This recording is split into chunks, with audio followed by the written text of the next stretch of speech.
Good morning. Welcome to subramani.com. Please ring the bell icon and please subscribe. आज मैं आपको नियुक्त करने के बारे में मतलब नॉमिनेट करने के बारे में बात करने वाला हूँ। ये हमको लगता है बहुत आसान है, इतना आसान नहीं है। इंग्लिश में हम इसका शब्द यूज़ करते हैं नॉमिनेट। जब आप म्यूचुअल फ़ंड की फॉर्म भरते हैं तो आपका नॉमिनेशन आपका ऑप्शनल है, आपको नॉमिनेट करने की कोई ज़रूरत नहीं है। लेकिन इंश्योरेंस लेते समय आपको किसी को तो नॉमिनेट करना ही पड़ेगा, वहाँ पे कंपलसरी है।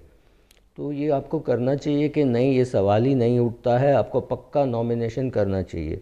आपका जो आईएफए है वो आलस के कारण या जानकार नहीं होने के कारण ये कह सकता है सर आप और आपके पत्नी हो तो आपको नॉमिनेशन की ज़रूरत नहीं है। ये गलत है।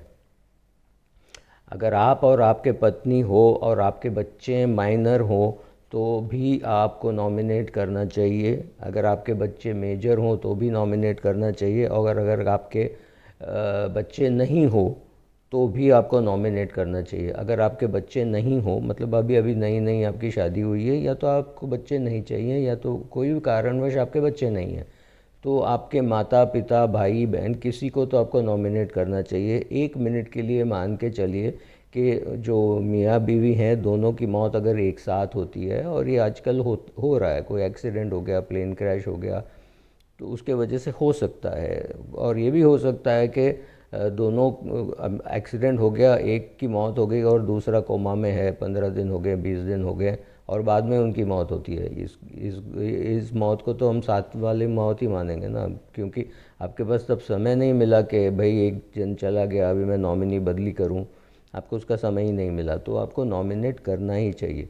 अच्छा, नॉमिनेट करते वक्त और अपना वसीयत बनाने के वक्त में कॉन्फ्लिक्ट नहीं होना चाहिए। मतलब आपने म्यूचुअल फ़ंड में अपनी माँ को नॉमिनेट किया, लेकिन आप वसीयत बनाने में आपकी बीवी को बीवी का नाम लिख दिया, तो इसमें कोई गलत बात नहीं है। लेकिन ये कॉन्फ्लिक्ट जब होगी तो आप ये पैसा जो है आपकी बीवी को ही मिलेगा, लेकिन उसके लिए कोर्ट कचहरी का चक्कर काटना पड़ेगा। मतलब आपकी माँ ने जाके वहाँ क्लेम किया कि पैसा मुझे चाहिए, और आपकी बीवी ने कहा मेरे पास विल है, तो ये म्यूचुअल फंड जो है दोनों को पैसा नहीं देगी, और फिर आपको कोर्ट जाओ, कोर्ट कचहरी का काम करो, ऑर्डर लेके आओ, ये सब होगा। तो आपको नॉमिनेशन सही तरह से करना चाहिए, और आप जब वसीयत बनाते हो तो उसमें भी क्लियरली लिखना चाहिए मेरी पत्नी का नाम ये है, उसका डेट ऑफ बर्थ, जन्म तारीख उनका ये है, हमारी शादी इस तारीख को हुई थी, हमारे 2 बच्चे हैं, उनका नाम ये है, मेरी पत्नी का आधार कार्ड ये है, पैन नंबर ये है। मतलब कोई भी गुंजाइश ही नहीं छोड़े कि कोई और आके कहे कि नहीं नहीं मैं भी इनकी पत्नी हूँ। मतलब इतना पूरा कंप्लीट आप कर सकते हो, और करना ही चाहिए, ताकि कल उठ के हम ये नॉमिनेशन और वसीयत सब क्यों करते हैं, ताकि हमारे जाने के बाद हमारे बच्चों को, हमारी पत्नी को, या जो भी जिनको भी हम छोड़ के जा रहे हैं पीछे, उनको बहुत तकलीफ़ नहीं हो। थोड़ी बहुत वहाँ विल का कॉपी दे दिया, नॉमिनेशन का कॉपी दे दिया, म्यूचुअल फंड वगैरह में तो एकदम स्मूथली हो जाता है, कोई तकलीफ़ नहीं होती।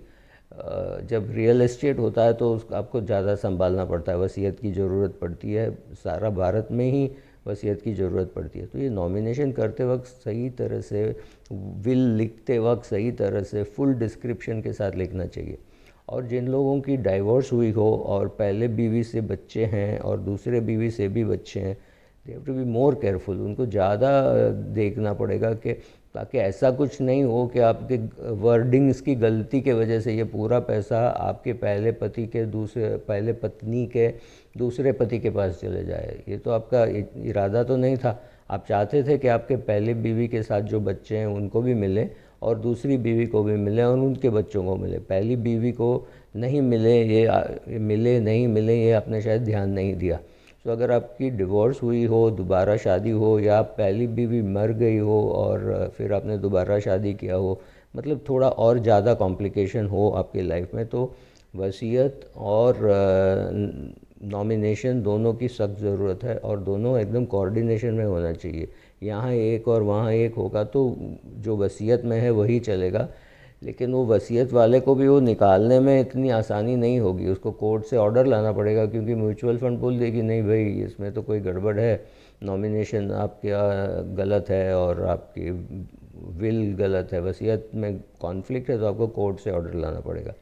दूसरी बात ये है, जब हम यंग होते हैं 20-22 साल के, अगर हमने निवेश शुरू किया हो, तभी हम नॉमिनी किसको बनाएंगे? ज़्यादातर मम्मी पापा को ही बनाएंगे। और आप कोई कोई तो चाहते हैं कि उनके पापा को कुछ नहीं मिले, या कोई चाहते हैं उनकी मम्मी को कुछ नहीं मिले, तो उसमें भी क्लैरिटी होनी चाहिए। क्लियरली आप 100% टू मदर और 100% टू फादर कर सकते हैं, या तो आप 50-50 कर सकते हैं, ताकि कल उठ के एक की मौत हो गई और आप नॉमिनी चेंज करना भूल गए तो कुछ तो होगा कि 50% तो मिल जाएगी, और एविडेंस भी रहेगा, और आप प्रूव भी कर सकोगे कि भाई इरादा तो यही था, मतलब जो आपके बाद हैं वो प्रूव भी कर सकेंगे।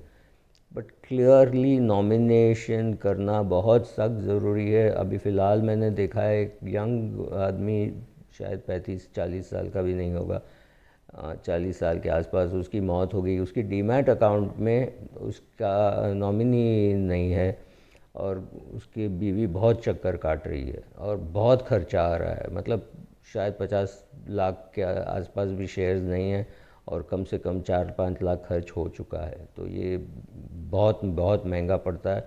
नॉमिनेशन ज़रूर कीजिए, बराबर कीजिए। और अगर आपकी नॉमिनी की डेथ हो गई हो, जैसे मैंने कहा आपने 22 साल में अपनी माँ को नॉमिनेट किया, और अभी आप 60 साल के हो गए हो या 55 साल के हो गए हो, तो आपने अभी तक नॉमिनी बदली नहीं की, लेकिन आपकी माँ के गुजरे हुए 10 साल हो गए हैं, तो ये ऐसे सब नहीं होना चाहिए।